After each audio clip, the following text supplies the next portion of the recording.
అందరికీ నమస్కారం అండి. మన భగవాన్ శ్రీకృష్ణ ఛానల్కి స్వాగతం. మనం మానవ జీవితంలో ఎలా బ్రతకాలి, ఎలా అనుకున్నది సాధించాలి, ఎలా మన జీవితాన్ని ఆనందంగా గడపాలి అని శ్రీకృష్ణుడు భగవద్గీతలో చెప్పిన మాటలు ఈరోజు మీతో షేర్ చేయబోతున్నాను. మనిషి ఎలా బ్రతకాలో వేదం ఏనాడో చెప్పింది. సుఖదుఖాల కలబోతయే జీవితం. సుఖానికి పొంగక, దుఃఖానికి కృంగక జీవిత సత్యం తెలుసుకొని మెలగాల్సిందిగా మనకు భగవద్గీతలో తెలపబడింది. వేదం చెప్పిన జ్ఞానం కర్మకాండాలలో జీవితం ఓ పక్షి అనుకుంటే పక్షికి 2 రెక్కలు ఉన్నట్లే అవి జ్ఞాన కర్మ మార్గాలు. మనిషి రెండింటినీ వదిలిపెట్టకూడదు.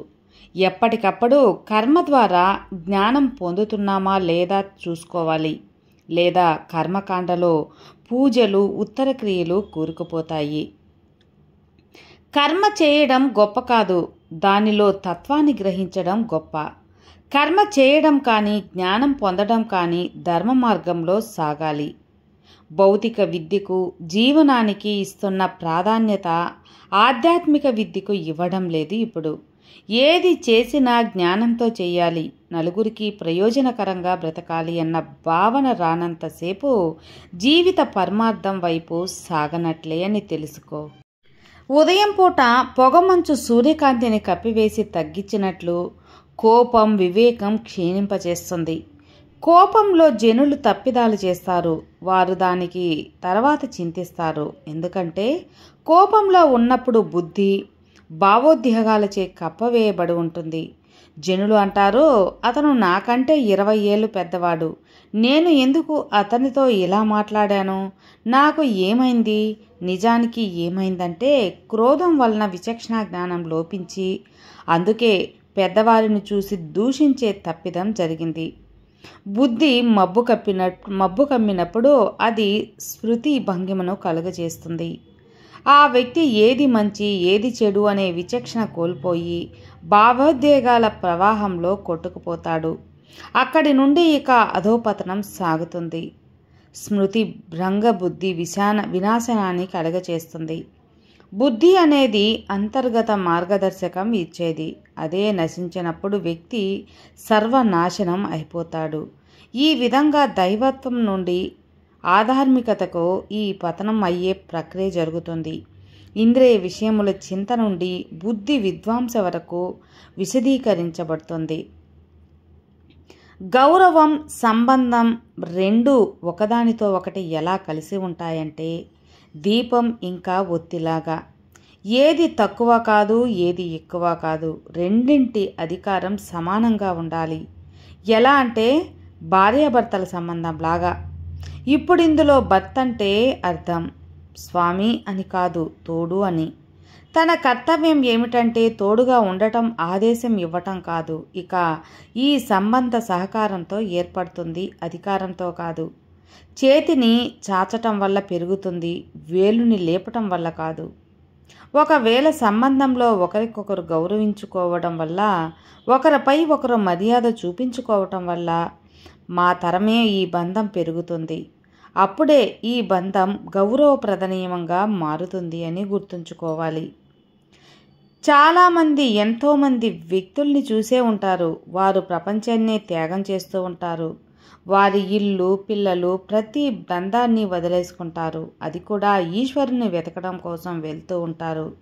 ధ్యానం చేసి సేవ చేస్తారు. కానీ అయినా కూడా వారికి ఎప్పుడు ఈశ్వరుడు కనిపించడు. దానితో ఎవరిలో అసంతోషం పెరిగిపోతుందో అలా ఎందుకు జరుగుతుంది? ఒక ముఖ్యమైన విషయాన్ని మీరు గుర్తుపెట్టుకోండి. ఈశ్వరుడే ఆనందం. ధ్యానం అంటే అర్థం. మనసులో ఈ ఆనందాన్ని మేల్కోవటం సేవ అంటారు.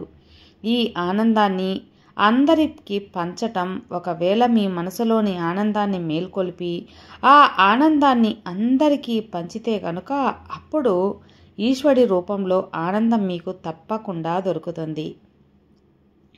సాలీడు ఎంతగానో కష్టపడి దాన్ని తయారు చేసుకుంటుంది. తన శరీరంలో తయారయ్యే స్రవంతో దాన్ని తయారు చేసుకుంటుంది సాలిగూడుని, సాలిపురుగు. కానీ దాని యొక్క ఉద్దేశం ఏంటో మీకు తెలుసా? చంపటానికి సాలీడు గూటిని సహాయంతో చాలా కీటకాలను పట్టి చంపి వాటి తన ఆహారంగా చేసుకుంటుంది. అన్నట్లు మీకు విషయం తెలుసో తెలియదో కానీ ఏదో ఒకరోజు సాలీడు కూడా ఇదే గూడులో కూరుకుపోయి తాను మృత్యువుగా మారిపోతుంది. మీరు ఈ సాలెగూడును చూసి ఏం చేస్తారు? చూసిన వెంటనే వాటిని అక్కడి నుంచి తీసిపారేస్తారు కదా. ఇంకోవైపు పక్షి కూడా ఎంతో కష్టపడి దీన్ని తయారు చేసుకుంటుంది. కానీ ఒకవేళ పక్షి దీనిని వదిలేసి వెళ్ళిపోయినా దాని తర్వాత ఎవ్వరూ దీనిని నాశనం చేయరు. కారణం ఏంటి అంటే దీని నిర్మాణం జీవితాన్ని కొనసాగించటానికి జరుగుతుంది, చంపటానికి కాదు అని గుర్తుపెట్టుకొని జీవితంలో మీరు పడే కష్టం ఎంత ఎక్కువగా ఉన్నా సరే మీ లక్ష్యం శుభాన్ని కలిగించేదిగా కాకపోతే అప్పుడు మీరు కూడా వినాశనం పొందక తప్పదు. కాబట్టి ప్రయత్నిస్తూనే ఉండండి, తప్పక శుభాన్ని కలిగి చేస్తుంది. ఇవ్వడం మాత్రమే దృష్టి ఉంచితే ఆనందం. జీవితంలో ఎంతోమంది ఎన్నో పంచుతూ ఉంటారు. అలా పంచడం అన్నది చేస్తున్నప్పుడు మన లోపల ఆనందం ఉప్పొంగి వస్తూ ఉంటుంది.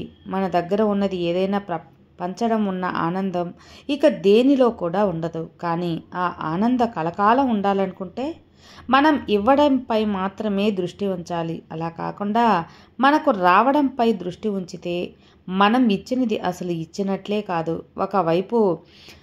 ఒకవైపు నుంచి ఇచ్చి మరోవైపు నుండి ఏదో ఒక రూపంలో ఇచ్చినది మనకు తిరిగి రావాలి అనుకుంటే అది వ్యాపారం అవుతుంది.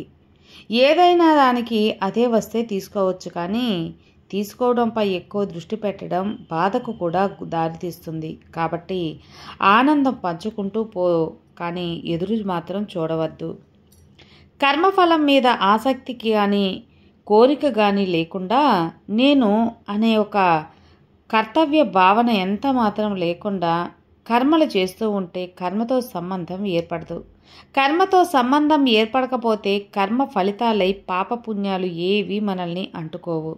నీటిలో పుట్టి నీటిలో పెరిగి నీటిలోనే నశించిపోయే తామరాకుని ఆ నీరు ఏమాత్రం తడపలేనట్టుగా ఈ భౌతిక ప్రపంచంలో పుట్టి ఇక్కడే పెరిగి ఇక్కడే నశిస్తూ కూడా జ్ఞాని అయిన వాడు తాను ఆచరించే నిష్కామ కర్మానుచారం విధానం ద్వారా పాపపుణ్యాలు మొదలైన ద్వంద్వాల నుండి విముక్తుడై బంధరహితమైన జీవితాన్ని గడుపుతూ ఉంటాడు మానవుడు.